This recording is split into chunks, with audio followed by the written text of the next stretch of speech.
ஓ மகா கணபதியை போற்றி வெற்றிவேல் முருகனுக்கு அரோகரா. இந்த பதிவில் கந்தர் அனுபூதியிலிருந்து 16வது பாடல் பார்க்கலாம். சென்ற பதிவு நம்ம பார்த்தது 14வது பாடல். அதுக்கு அடுத்தபடி என்ன பார்க்கணும்? 15வது பாடல். அந்த பாடல் மிக மிக முக்கியமானது. முருகன் குமரன் குகன் என்று மொழிந்து என்கின்ற பாடல் மிக மிக புகழ்பெற்ற பாடல். ஏன்? முருகக் கடவுளுக்கு எண்ணற்ற திருநாமங்கள். எல்லா திருநாமங்களையும் கொண்டு அவரை வணங்குவது என்பது மிகவும் அரிது. அருணகிரிநாதர் என்ன பண்ணியிருக்கார் இந்த பாடலில்? முருகனுடைய இந்த மிக மிக முக்கியமான புகழ்பெற்ற 3 திருநாமங்களை தேர்ந்தெடுத்து அதனுடைய பெருமையும் நமக்கு விளக்குகின்றார் இந்த பாடலிலே, அதாவது 15வது பாடலிலே. ஆகவே அந்த பாடலை நம்ம தவறாமல் பார்க்கணும். இது நம்ம ஏற்கனவே பதிவு 59 கொடுத்துருக்குறோம். அதனுடைய லிங்க்கு கூட இந்த பதிவுடைய டிஸ்கிரிப்ஷனில் கொடுக்குறோம். ஆகவே அது தவறாமல் அன்பர்கள் பார்க்கணும். முருகனை வணங்கும் பொழுது இந்த முருகன் குமரன் குகன் என்ற 3 திருநாமங்களை மறவாமல் சேர்த்துக்கொள்ள வேண்டும். அவ்வளோ சிறப்பு வாய்ந்தது. இப்போது இன்றைக்கி பார்க்க வேண்டிய 16வது பாடல் பார்க்கலாம். இந்த பாடலும் சிறப்பு வாய்ந்தது. கடந்த சில பாடல்களில் அனுபூதியில் அருணகிரிநாதர் ஆசையை நாம் ஒழிக்க வேண்டும், அந்த ஆசையை ஒழிப்பதற்கு வழியும் அவர் சொல்லியிருக்கார். அதை ஒழித்தால்தான் நாம் இறைவனை அடைய முடியும் என்பதையும் நமக்கு சொல்லியிருக்கிறார். இந்த பாடலில் அந்த ஆசை பேராசை ஆயிடுச்சுன்னா என்ன பண்ணுறது, அதனோட வழியை நம்ம சொல்கிறார். ஆகவே இதுவும் மிக மிக முக்கியமான பாடல். பாடலை பார்க்கலாமா? பேராசை எனும் பிணியில் பிணிப்பட்டு ஓரா வினையேன் உழலத் தகுமோ, வீரா முதுசூர் படவேல் எரியும் சூரா சுரலோக துரந்தரனே.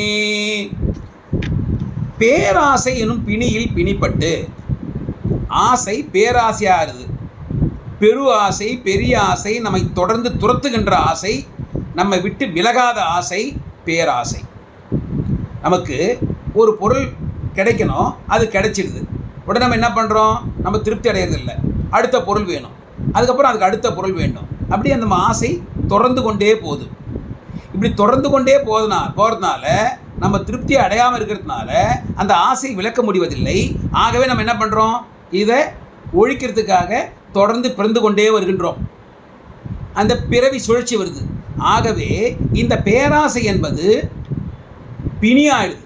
பேராசை எனும் பிணியில் பிணிப்பட்டு, இந்த பேராசையாகிய பிணியில், அந்த நோயில் நான் நோய்பட்டு சிக்கிக்கொண்டு தவித்து கொண்டிருக்கின்றேன். ஓரா வினையேன், இந்த ஆசையினால் நான் நிறைய தப்பு பண்ணுறேன். பேராசையினால் தொடர்ந்து தப்பு பண்ணிகிட்டே இருக்கேன். இப்போ மட்டும் தப்பு பண்ணலை, ஏற்கனவே நிறைய தப்புகளும் பண்ணியிருக்கிறேன். அந்த தப்புகளின் காரணமாக நான் இந்த தீய வினையில் வல்வினையில் போய் மாட்டின்னு இருக்கேன். அந்த வல்வினையை கழிப்பதற்காக அந்த வல்வினையையே உருவமாக கொண்டு இங்கே நான் வந்திருக்கிறேன், இந்த பிறவி எடுத்திருக்கேன். வினையேன், அது எப்படியாப்பட்ட வினையேன்? ஓரா வினையேன். அந்த தீய வினையின் காரணமாக என் மனசு என்ன பண்ணுது? நல்ல வழியில் போகவே மாட்டேங்குது, நல்லதையும் சிந்திக்க மாட்டேங்குது, தீய வழியில் தான் போயிட்டே இருக்குது. முருகனை நினைப்பது நல்ல வழி, நம்மளோட எண்ணம் அங்கே போக மாட்டேங்குது. இந்த பொருளை பிடிக்கலாமா, அதை பிடிக்கலாமான்னு நம்ம அந்த எண்ணத்தையே போயிட்டு இருக்கோம். ஆகவே ஓரா வினையேன். முருகா, நான் இந்த பேராசையில் சிக்கி, அந்த நோயில் மாட்டி, இந்த பிறவி சுழற்சியில் மாட்டி தீயவைகளை நினைத்து கொண்டிருக்கின்ற நான் இப்படி எவ்வளோ நாளைக்கு தான் நான் கஷ்டப்படுறது? உழலத் தகுமோ? நான் அதுலேருந்து வெளியே வர வேண்டாமா? நீங்கள் எனக்கு அது அருள் செய்ய வேண்டாமா? உழலத் தகுமோ? முருகன் அதுக்கு அருள் செய்வார். ஏன்னா ஏற்கனவே பேராசையை அழித்திருக்கிறார் முருகன். அதுதான் நம்ம அதுக்கு அடுத்த பார்க்க போகிற 2 வரிகளில் வருது. வீரா முதுசூர் படவேல் எரியும் சூரா. முருகன் யார்? வீரா, அதிவீர பராக்கிரமசாலி வீரன். முதுசூர் படவேல் எரியும் சூரா. முருகன் சூரன். எப்படியாப்பட்ட சூரன்? முதுசூர் படவேல் எரியும். முதுசூர், சூர்னா சூரன், சூரபத்மன். அவன் முதுசூர், முதிர்ந்த சூரன். சூரர்களிலேயே அந்த அசுரர்களிலேயே மிக மிக பெரியவன். அப்படின்னா அவன் கேட்டிருக்க வரங்கள்லாம் பார்க்கும்போது தெரியும் அவன் தான் மிக மிக பெரிய சூரன் சொல்லிட்டு. அந்த முதுசூரன் அவனும் அவனது கிளையும் அழிய படவேல் எரியும் சூரா. அந்த முதுசூரனையும் அவரது கிளையையும் அழிக்க வேல் எறிந்த வீரன் சூரன் முருகன். அப்படி அந்த சூரபத்மனை அழித்து சுரலோக துரந்தரனே, சுரலோகம்னா தேவலோகம், அந்த தேவலோகத்தை காத்தவன், தேவலோகத்தின் தலைவன், தேவலோகத்துக்கு பாதுகாப்பாக இருப்பவன் முருகன். சரி, இப்போ இந்த சூரபத்மனுக்கும் முதல்ல பார்த்தோமே பேராசை, இதுக்கும் என்ன தொடர்பு, அதை முக்கியமாக நம்ம கவனிச்சுக்கணுங்க. சூரபத்மன் என்ற பேராசையை அழித்ததனால் அந்த கடவுள் நம்முடைய பேராசையும் அழிக்க வல்லவர். அப்படி அழித்து நாம் அந்த பிணியில் மாட்டிக்கொள்ளாமல், சிக்கிக்கொள்ளாமல், தவிக்காமல் காப்பாற்றுவார். சரி, எப்படி இப்போ அந்த சூரன் பேராசைக்காரனாகிறான்? கந்தபுராணம் படிக்கும்போது நம்ம தெரிஞ்சுட்டு இருப்போம். அந்த சூரபத்மன் அவனுடைய தந்தையின் அறிவுரையின் பேரில் சிவபெருமானை நோக்கி கடுந்தம் செய்கின்றான். சிவபெருமானும் அவருக்கு காட்சி கொடுக்கின்றார். அந்த சிவபெருமான்கிட்ட இவன் என்ன வரம் கேட்குறான்? 1008 அண்டங்களையும் ஒரு குடையின் கீழ் நான் அரசாள வேண்டும், அதாவது சூரபத்மன் அரசாள வேண்டும். பிரம்மாவும் விஷ்ணுவும் கூட எனக்கு அடங்கி இருக்க வேண்டும், கட்டுப்பட்டு இருக்க வேண்டும். இதுதான் அவன் கேட்ட வரம். பாருங்க, எல்லா சூரர்களும் நம்ம நிறைய இடத்துல நம்ம கேட்குறோம். என்ன கேட்குறோம்? எனக்கு இறப்பே இருக்கக்கூடாது, இந்த மாதிரி தான் கேட்டுருப்பாங்க. இவன் என்ன கேட்டான்? 1008 அண்டங்களையும் ஒரு குடைக்கு நான் எப்பொழுதும் அரசாண்டே இருக்குன்னு சொல்கிறான். அப்படின்னா அது ஆசையா?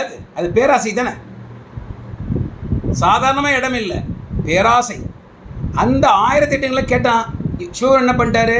ஒரு சின்ன திருத்தம் பண்ணி, சரி 1008 அண்டங்களையும் நீ அரசாள், ஆனால் 108 யுகம் மட்டும்தான் அரசாள முடியும். அதுக்கப்புறமா என்னுடைய சக்தியை கொண்டு நீ மாண்டு போவாய், இறந்து போவாய் அப்படின்னு சொல்லி வரம் கொடுத்துருக்கார். இது கந்தபுராணத்தில் பார்க்கின்ற செய்தி.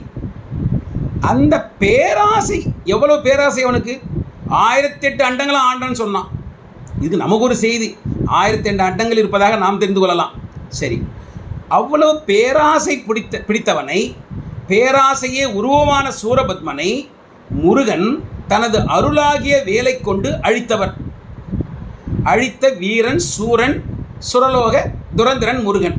ஆகவே அந்த முருகனை நாம் வணங்கும் பொழுது, அவனை பற்றி கொள்ளும் பொழுது, அவன் என்ன பண்ணுவான்? நம்முடைய பேராசையும் அவன் அழிப்பான். நமக்கு அருளை கொடுத்து, ஞானத்தை கொடுத்து நமது பேராசையை அழிப்பான். அந்த பேராசை அழிந்ததுன்னா இந்த பேராசை என்கின்ற பிணி இருக்க, அந்த நோய் இருக்க, அந்த நோயில் நாம் சிக்கிக்கொள்ள தேவையில்லை. அதாவது பிறவி எடுக்க தேவையில்லை, பிறவியில் நம்ம மாட்டி சிக்கி உழல தேவையில்லை. அப்போ முருகனை நம்ம வணங்குவது, அருணகிரி என்ன சொல்கிறார்? முருகனை நீ வணங்கினால் எப்படி பேராசையாக சூரபத்மனை அழித்து அவனுக்கும் அருள் செய்தாரோ, அதேபோல் நம்மிடத்தில் இருக்கின்ற இந்த பேராசையை அழித்து நமக்கும் அவர் அருள் செய்வார். அதுதான் இந்த பாடலுடைய மிக முக்கியமான கருத்து. ஆக இந்த பாடல் நம்ம பாடணும். முக்கியமாக நம்ம தெரிந்து கொள்வது என்ன? ஆசையை அழிக்க வேண்டும், ஆசையை அழிக்க வேண்டும். எந்த காரணத்தை கொண்டும் அந்த ஆசையை பேராசையாக வளர விடக்கூடாது. அதுக்கு ஒரே வழி முருகனை வணங்குவது தான். மறுபடியும் பாடலை பார்க்கலாமா? பேராசை எனும் பிணியில் பிணிப்பட்டு ஓரா வினையேன் உழலத் தகுமோ, வீரா முதுசூர் படவேல் எரியும் சூரா சுரலோக துரந்தரனே. வெற்றிவேல் முருகனுக்கு அரோகரா, ஞானவேல் முருகனுக்கு அரோகரா, கந்தவேல் முருகனுக்கு அரோகரா. தவறாமல் கருத்துக்களை அந்த கமெண்ட்ஸில் பதிவு பண்ணுங்க. ஓம் சரவண பவ.